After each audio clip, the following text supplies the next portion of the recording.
Hari ini kita melihat setiap kali pilihan raya berlaku, maka pada masa itulah pilihan raya itu selalu dicemari dengan uang ringgit. Ya, Uh, di luar sana semua mengatakan bahwa di Sabah ini demokrasi ini sudah tercemar. Orang di luar mengatakan bahwa orang itu menang bukan karena orang itu ada misi dan visi, tetapi dia katakan orang itu menang karena uangnya. Sehinggalah hari ini kita melihat bahwa perkataan-perkataan yang ada duit, ada undi. Dan ini sebenarnya satu perkara yang sangat tidak baik. Berarti di masa akan datang, pemimpin-pemimpin yang akan memimpin negeri Sabah ini bukanlah pemimpin yang mempunyai misi perjuangan dan sebagainya. Tetapi karena mereka ini ada di situ karena uang ringgit. Dan sebab itulah bila parti itu menjadi kerajaan, pemimpin itu menjadi menteri kah atau memegang jawatan di dalam kerajaan. Mereka tidak lagi melakukan sesuatu yang untuk rakyat. Karena misi dan visi itu bukan tertumpu di situ. Dia lebih kepada keuangan. Ya. Dan hari ini kita melihat dalam mana-mana pilihan raya itu, kita melihat bahwa mereka menggunakan uang untuk meraih undi. Ya. Mereka menang karena keuangan, bukan karena misi dan visi. Dan orang itu mengangkat mereka juga bukan karena mereka ini ada satu matlamat mau memajukan rakyat. Mereka ini menang karena uang yang mereka tabur dan sebagainya. Jadi ini menjadi satu masalah. Selain daripada itu, kita juga melihat bila pilihan raya juga mereka menggunakan manipulasi, ya, menjanjikan sesuatu untuk mendapat ataupun meraih undi. Ya, mereka manipulasi dan menjanjikan sesuatu yang tidak betul. Ya, hanya sekadar untuk mau mendapatkan undi. Ya, bila pilihan raya, ini yang selalu dikatakan oleh orang. Ini kalilah contoh. Ya. Bila pilihan raya, ini kalilah. Mereka katakan bahwa ini yang kita mau buat, ini akan mengubah rakyat, ini. Tetapi selepas pilihan raya, lain kalilah. Bermaksud selepas itu, lain pula yang dilakukan dan apa yang dikatakan, apa yang dijanjikan, itu tidak dilakukan dan tidak menjadi. Dan ini juga yang kita nampak dalam pilihan raya ini berlaku. Dan menyebabkan rakyat pun sudah marah dan tidak percaya lagi kepada mana pemimpin parti politik hari ini. Karena tiap kali pilihan raya, mereka menjanjikan sesuatu. Tiap kali pilihan raya, cakap yang ini. Tapi selepas itu, ada orang mengata habuk punten.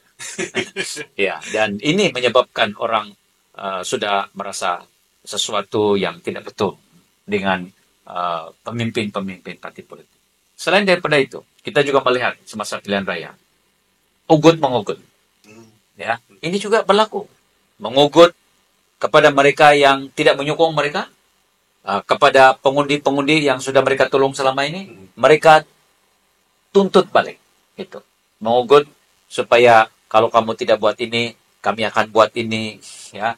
Kadang-kadang mereka menggunakan jawatan mereka, ya. Mereka menggunakan berbagai cara untuk mengugut pengundi itu supaya mengundi mereka.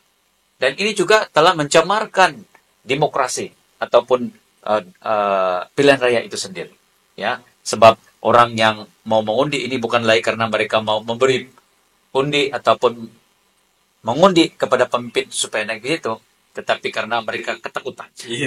Mengundi karena takut. Jadi ini tidak betul, sudah. Ya. Selain daripada itu, saya kata, memfitnah, memburuk-burukan orang. Ya. Ini juga berlaku. Di mana sebenarnya calon itu mempunyai visi dan misi yang baik. Calon ini baik sebenarnya. Dia ada hati.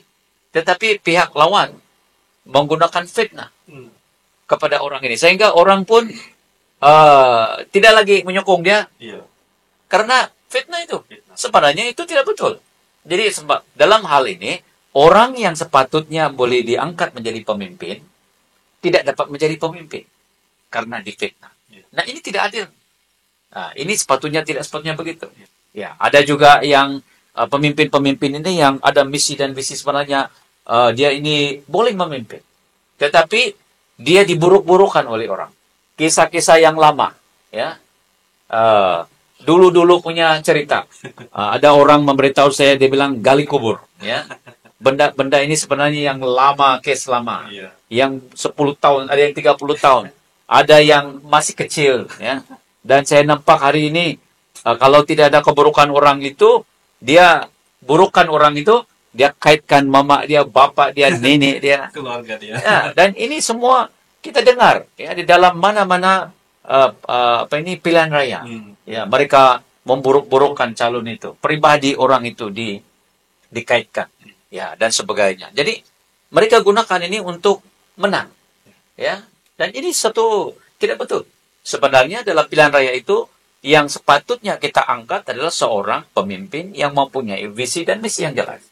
Dan pemimpin ini adalah orang yang amanah, ya, orang yang kita katakan bahwa orang ini boleh memimpin, boleh membawa perubahan, boleh membawa kemajuan di tempat itu karena dia menyatakan visi dan misi. Nah, itu sepatutnya. Tapi hari ini kita melihat bukan begitu, ya. Nah, selain daripada itu, kita juga melihat hari ini semua yang bertanding di dalam pilihan raya, pati-pati, mana-mana pemimpin yang mau menjadi calon dan sebagainya. Mereka tidak peduli lagi tentang peraturan SPR. Mereka abaikan. Mereka tidak peduli, langgar saja.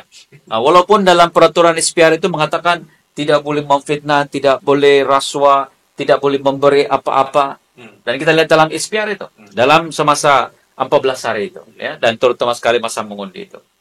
Kalau ikut peraturan itu, memberi tiket bus, memberi mineral water, makanan kepada pengundi, itu tidak betul, sudah. Ya, Melalui peraturan dalam SPR itu sangat jelas bahwa tidak boleh memberi apa-apa kepada pengundi itu.